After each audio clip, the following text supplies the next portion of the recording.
I just got back from seeing a sequel that I didn't really want to see. I got to see an advanced screening, so hey, get it out of the way, right? And I did have hopes that maybe, just maybe, it was going to be better than the first one, but boy, was I wrong.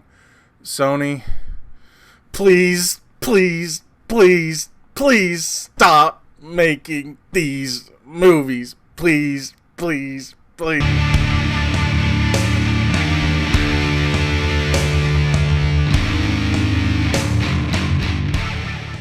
Hey everybody, what's going on? Welcome to an all-new Talkin Movies.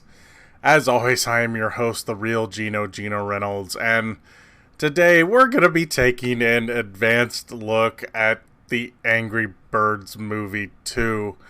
I had to go back to really remember what I really thought of the first one, and I had just done a short review on it, and I remember thinking the setup was okay. It's basically the odd man out becomes the hero, underdog kind of story. And I remember the action was kind of neat because they were doing the slingshots and stuff, but other than that, I just remember it being really noisy and not very funny and full of pig puns. And now the sequel's out, and I was hoping maybe there would be something that I could attach myself to, but every trailer I've seen, I have not been impressed, and just everything I've seen, I have not been impressed.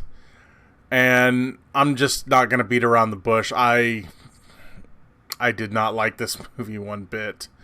The basic setup is this. Red is still the defender of Bird Island, and instead of the piggies trying to steal the eggs, they now just seem to kind of play pranks on each other, on each other's islands. But then when a new threat arrives, with it being a third island, I'm guessing that's probably going to be DLC for a new game or something, or maybe it already is. I haven't played an Angry Birds game since the first one. My son plays the first one and Angry Birds Transformers. That's about all I know. That one game in the movie. This bird on Eagle Island is shooting ice at the other two islands, and she wants to take over the two islands because she's tired of being frozen. You've seen it in the trailer. So even though he's constantly reminded that, you know, you used to not be liked around here until you became the hero, of course Red is going to be a bit insecure and try to take matters into his own hands and not want to trust anybody. And they make a big deal about him not trusting anybody, but it's like, well, when people are telling you that, hey, and plus people just like really were just mean to him in the first movie until he saved their butts, of course he's gonna have issues, right? But this movie is about Red needing to learn to trust other birds and the pigs, which the pigs want to call a truce so they can both take care of this other island. And then also there's a side story involving Terrence's 3 kids and 3 unborn birds in egg form, of course. And that side story only just proves that Terrence is a terrible, terrible father. But anyway, it ends up, it does play into the end.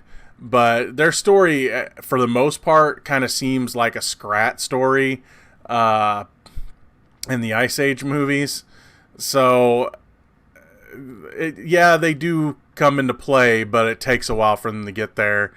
A lot of this movie just kind of felt like the other one, except there wasn't even hardly any humor that I enjoyed in this. And it wasn't just because the theater I was in was full of a lot of kids that weren't being told no by their parents. And that's just, it's just one of those experiences that you just, the atmosphere does not help. But even a quiet atmosphere would not have helped this movie. This movie There's a lot of jokes from the first movie.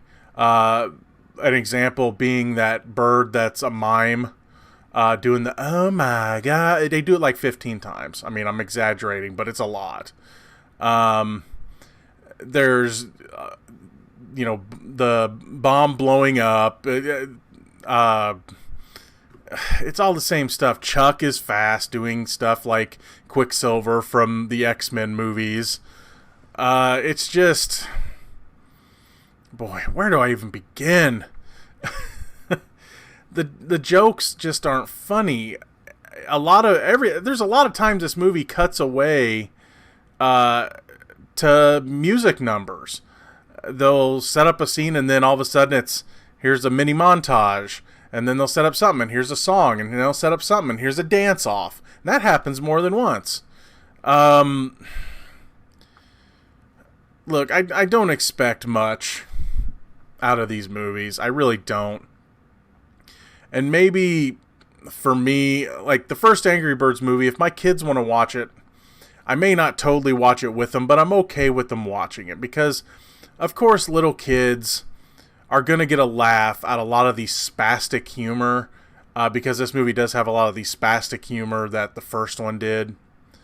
And also, like the first one, this movie has a lot of gross out humor. And there's certain movies. I mean, look at the Captain Underpants movie, for example. You can do potty humor right if it actually has a point.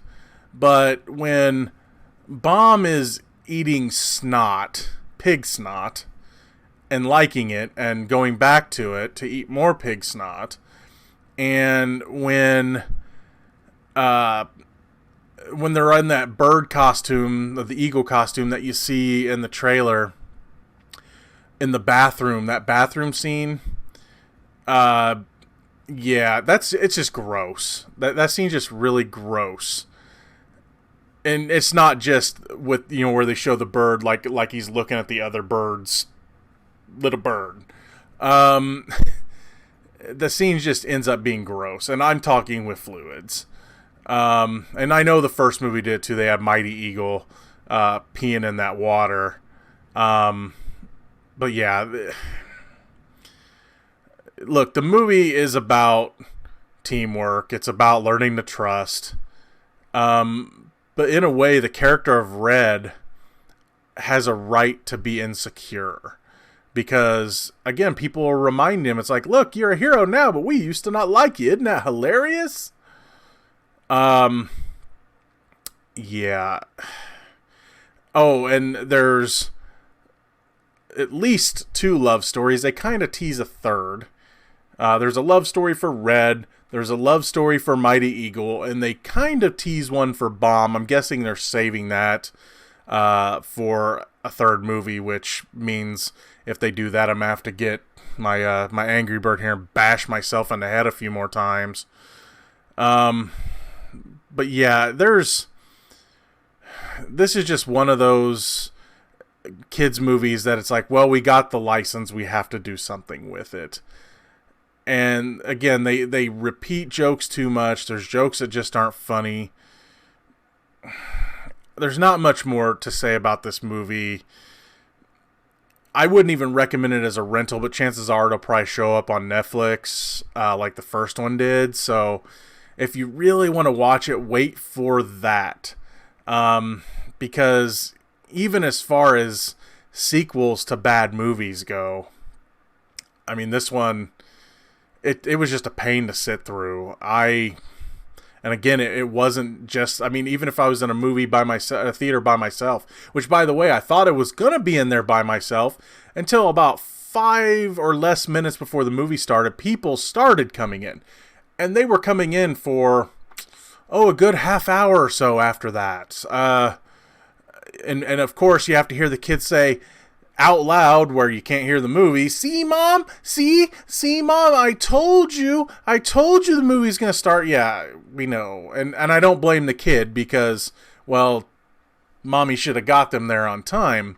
But it wouldn't have helped the movie at all. The movie still would have been repetitive. It still would have been unfunny. Even the underdog story it isn't really that anymore. It's just he needs to learn to trust, and the character should not have had to trust some of these other characters, especially the birds on the island that he lives on. I mean, yeah, his friends are good to him, and then the new girl, Silver, they learn to like each other and trust each other, and they're both a little awkward together, and that's fine. But a lot of the adult birds are jerks. So if he was just to be like, and because he tells me, he's like, look, he got a little overconfident. He's like, look, I'll save you. You don't need to evacuate the island. And yet when the bad guy bird attacks, they start blaming him.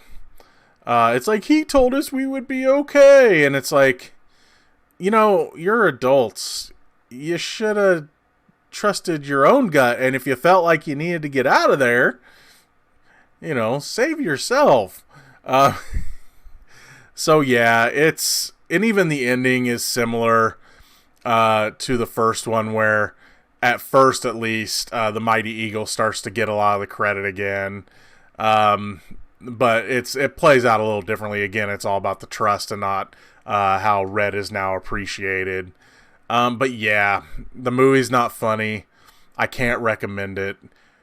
I knew it was going to be bad. And at least it told a cohesive story, except for the side story, but then again, the side story at least felt natural when it was linked to the main story, unlike, say, Secret Life of Pets 2, where the three stories were just kind of jammed together at the end. Cohesive story, yes. Good, funny, entertaining story, no, not at all. And yeah, I can't recommend it. That's going to be all for this edition of Talkin Movies. If you like what you've heard here, please subscribe to the Real Geno YouTube channel, like this video, and if you have anything to say about Angry Birds 2, if you went to go see it today at one of the many advanced screenings, let me know what you think about it in the comments section below. Until next time, I'm your host, the Real Geno Reynolds, and hopefully me doing this will stop Sony from making a third one.